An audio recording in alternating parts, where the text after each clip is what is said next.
what I'm going to do here is I'm just going to go very, very quickly through the slides that I delivered at Liberation Technology Conference. David Solomanoff, the president of the New York thing. That's great, Greg. Thank you. Everybody who's here in an hour gets a book. I just want to just show these slides now.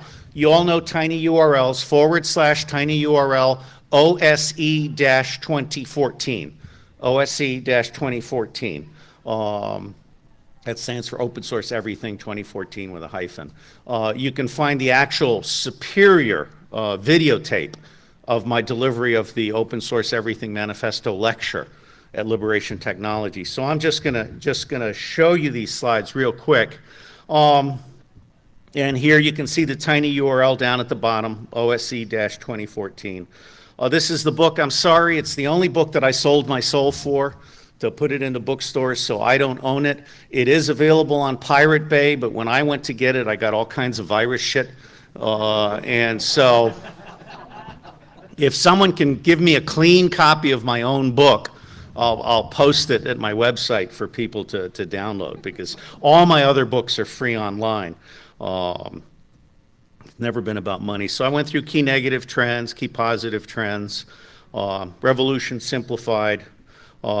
This is the revolution. In 1976, I did my first graduate thesis on predicting revolution, and it's still looking very, very good. And here in red are all of the preconditions of revolution that exist in the United States today, as well as the United Kingdom. And what we're missing is a precipitant.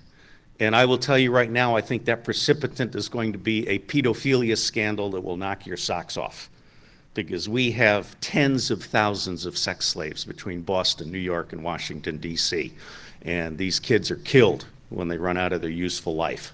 That is something that is going to so shock people that I think it will break the back of the dynamic in which people are very tolerant of the elites getting away with, quite literally, abuse and murder.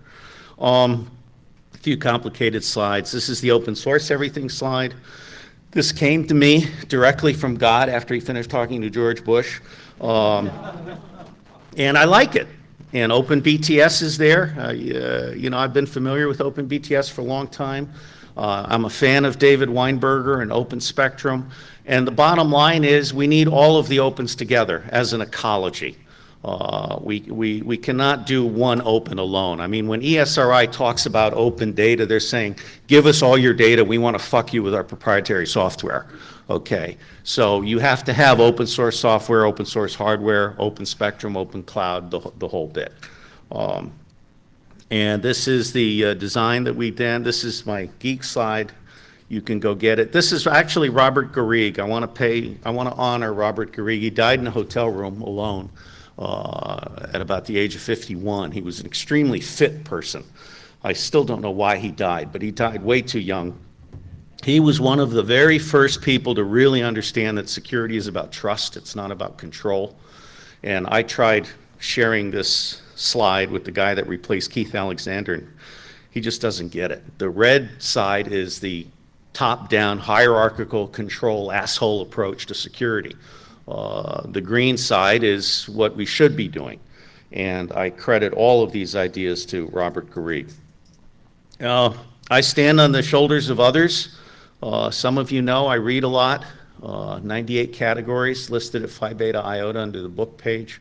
And these are some of the lists that I've put together. And two books in particular that have really impressed me this past few years are Governing the Commons, which the lady got a Nobel Prize for demonstrating that essentially hybrid governance and governance in which the people themselves are developing the rules and also doing the monitoring and the policing.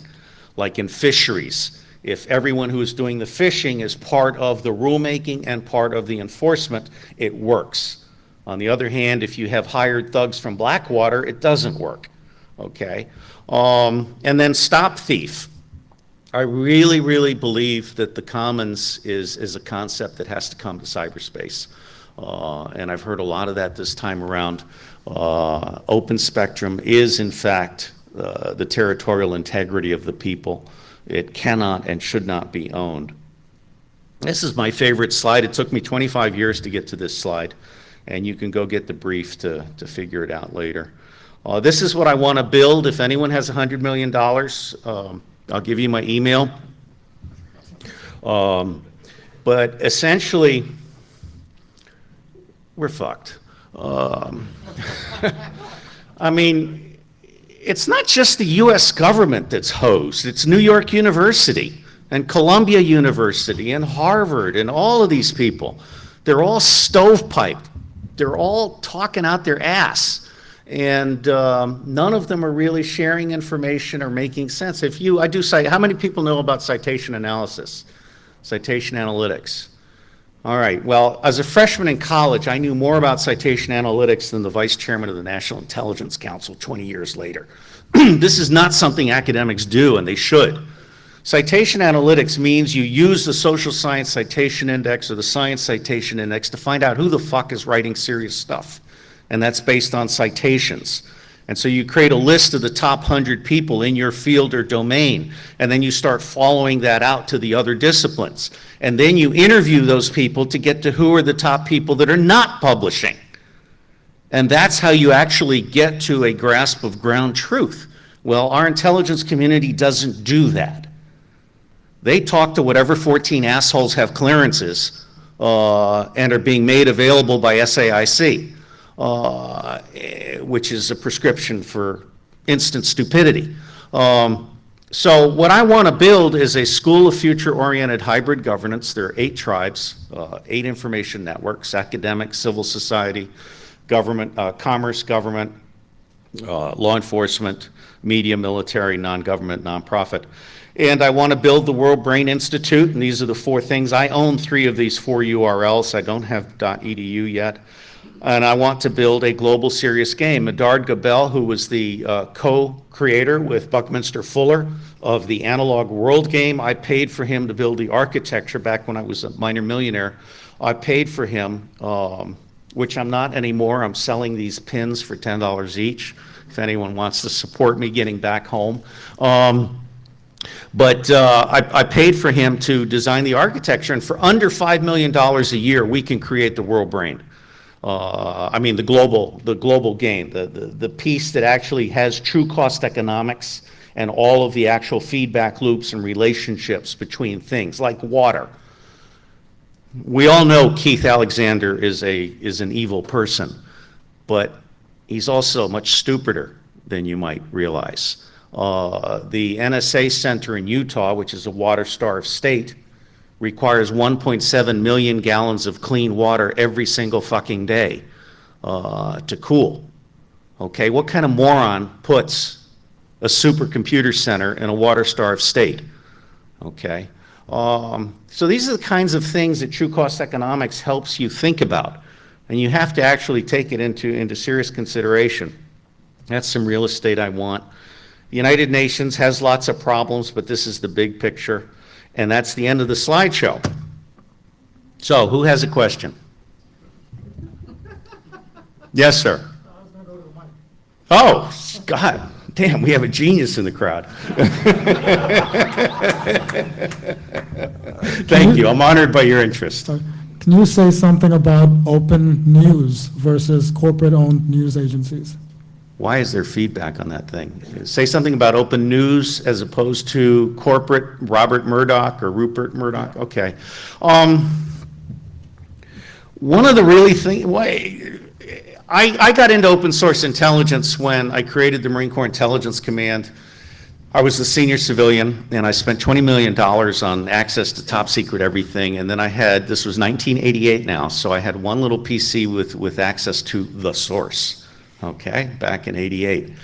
And inside of a week, my analysts started lining up for that. I said, what on earth are you doing? And they said, there's nothing in the secret database about Haiti, Burundi, Somalia, or whatever, okay? So one of the problems we have with the secret system is it is very narrowly focused, and it's based on secret sources and methods that are like a Cadillac running on a superhighway between Moscow and Washington, D.C. It's not adaptable. So you can't turn a Cadillac on a superhighway into 10 Jeeps, 100 motorcycles, 1,000 bicycles, and 15 million pedestrians.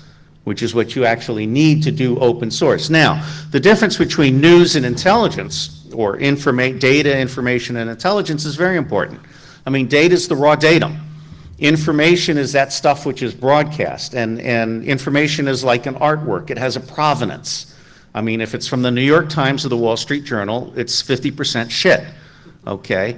I mean, these people still think that Abdullah in Afghanistan is half Pashtun.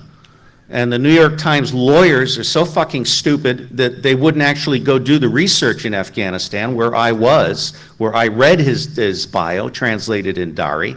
He is 100% Tajik. It is not possible for him to win a national election. What we have just seen in Afghanistan is a major covert action trying to throw Ghani under the bus in order to cut a deal with Iran on a nuclear arrangement, which Iran has now written off, okay? Ghani won the election, 60-40. But there has been a major covert action in which the US and Iran had a coincidence of interest in having Abdullah fraudulently win that election. So intelligence is when you move past news and you get to answers to a specific question, such as who actually won this election. Now, to get to that, we had to do polling. The State Department canceled all of its polls in Afghanistan because they knew that the polls would show that Abdullah was being elected fraudulently. And so someone else came in and ran polls, and we popped that bubble. I'm very proud of having been part of popping the bubble on trying to fraudulently elect Abdullah, because that would have led to Iranian control of the wealth in the north and the west, and it would have led to Pakistan oversight over a divided Pashtun tribe, which is all about protecting the Durand Line, which is a British imposition. Dividing tribes is not a good idea, okay? It causes issues. So data, information, and then intelligence. Now, anybody can do intelligence. My second book, and there are copies in those boxes back there. And by the way, my intent is that anyone who wants a book, take it. In fact, take 5 or 6, and if you can sell them, that's great. And if you want to send me 50% as a contribution to Earth Intelligence Network, thank you. But there's no obligation. All right, so my hope is the books will vanish and at least half of you will be guilted into contributing $5 to $10, okay? This is my gift-guilt economy model, all right? Well, I don't know, you know, I mean, I come here, I get more value from you guys than I give. I mean, I love coming here. This is, for me, is a refreshing break from lying assholes. I really, truly thrive in this environment. But coming back to intelligence. Intelligence